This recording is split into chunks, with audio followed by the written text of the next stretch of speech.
my two sisters, Gladys Gartside, and my other sister was Mary Fayette Drummond, and she was the boss. And the second one had to do as she told. Me, I wasn't going to be told by any sister, and I got away with it. I'm Elizabeth Mackenzie. I was a Drummond, and I was born in Bendigo at Corrie Hill, and the house is still there where I was born, with the steps that went up to the veranda. On either side there were the lions' heads. My father, he called me Biddy or Bridget O'Flynn, and anything but Elizabeth. But it was mostly Beth I got. He wanted everybody to be happy, and he had a lot to do with Bendigo.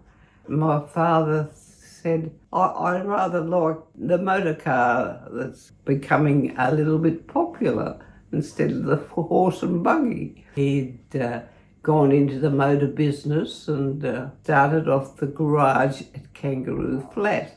He would be a big help for the charities of Bendigo, especially the Easter Fair, and Mum would be in the background making clothes and poppies and all those sort of things. They could sell them for a penny or something like that. She was a great sewer and made all the clothes for the family. She used to wear a corset and she used to have to get the lace it up, and I used to be fascinated if only I was able to wear one of those things, the big bras and things. And she used to, now don't you say anything to anybody that you saw me getting dressed or things. So they were good days. All of a sudden, my dad died. I was about 7.5, something like that. Enough for me to remember. I think he had pneumonia or something like that. But yes, that was very sad, because you see the other friends that you have, and they've got their fathers and mothers, and all of a sudden, one's taken. And you wonder what that's all about. My two sisters and my mother, they continued on in Bendigo, but I went to my mother's family in Barkers Creek. Now that's between Castlemaine and Harcourt.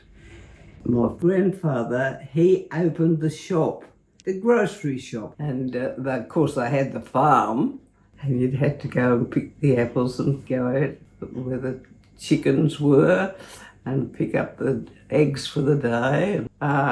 They had the slaughterhouse down at the back of the house, and you'd see the chain go on the cow, and then they'd slice it right down the front and all the gut would fall out, and that is as if it's just happened. You never forget that, and I don't like that sort of meat. I prefer to have vegetables. They had the open fires. I even made a tapestry of the kitchen with the old pot hanging on the hook. Open fire. You had to have that to have the hot water. I'd go from the house across the paddock, over the creek, over the bridge, and up to the one-roomed school. And then I went to college in Bendigo, graduated as a stenographer, that was shorthand and typing, and I went to a solicitor's, Neil and Woodward. And when I was 18, I said to my mum, I'm going to join the army. And she said, you are not going to do anything of the sort. Yes, I am. I had 1,300 days in the army. I wanted to see the world. And I went from Bendigo to Melbourne, and that's as far as I got. I was sent to Ackland Street, South Yarra, big 2-storey house that the government had taken over. When I was interviewed, I was told things, and they said, and whatever you've heard does not go out the door. You are now in Z Special Unit, and that is what happened. There are things that I will not utter.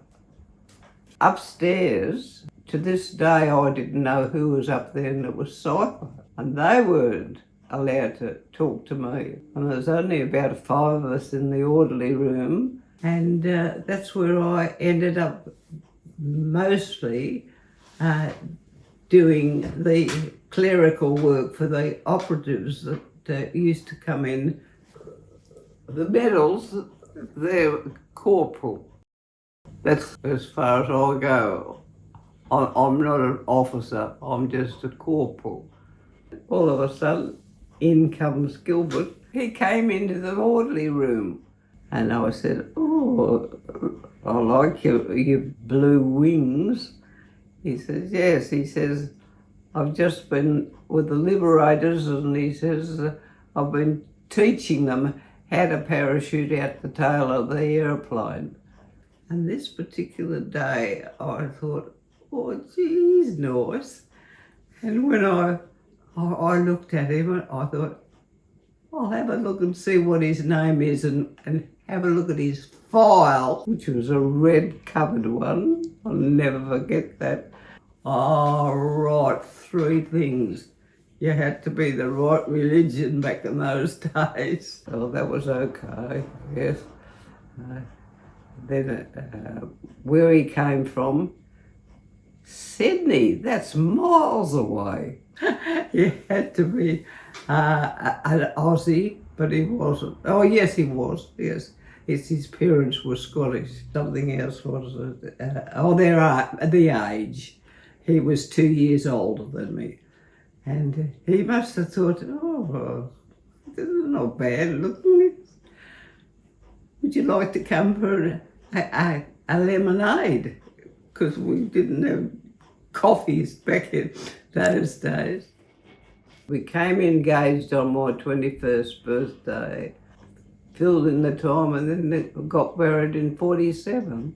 Well, it was just like reading out of the Bible and saying, "I'm going to be a good girl," and he said the same sort of thing.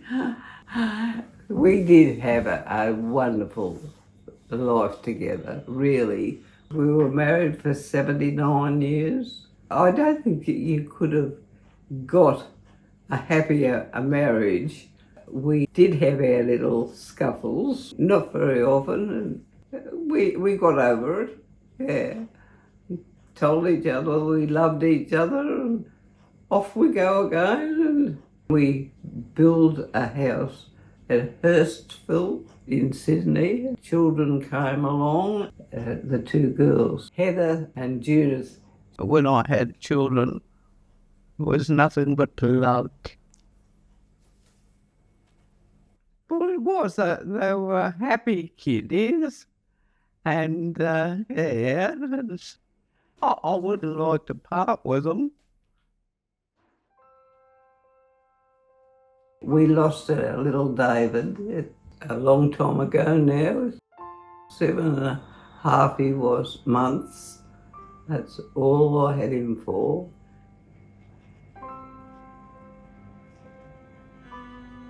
Little David. Yeah.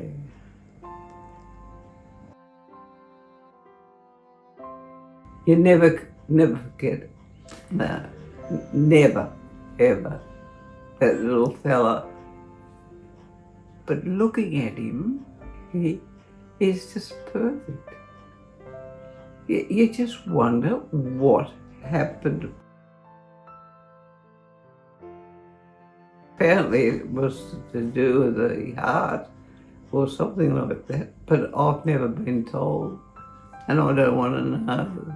And he's He's buried in Sydney, and Gilbert's in Sydney, and I've got his little plot paid for next to me. And then, of course, all the family in Bendigo are in the Bendigo cemetery. So Edith often takes me there to see where the Drummonds and the Mackenzies are stuck there. I loved my mother and I loved my father. But Liz, a little baby, who didn't have any, what shall I say, any choice. He was just taken, and I think whoever took him should be taken as well. Had a pretty good life in some respects. Some of them hasn't been so good, but other than that, not too bad considering. I can't believe those years have gone by. In fact, I just couldn't believe that I was 100. God, just out of the blue. I thought, oh my goodness me, that they're talking about. Ah dear.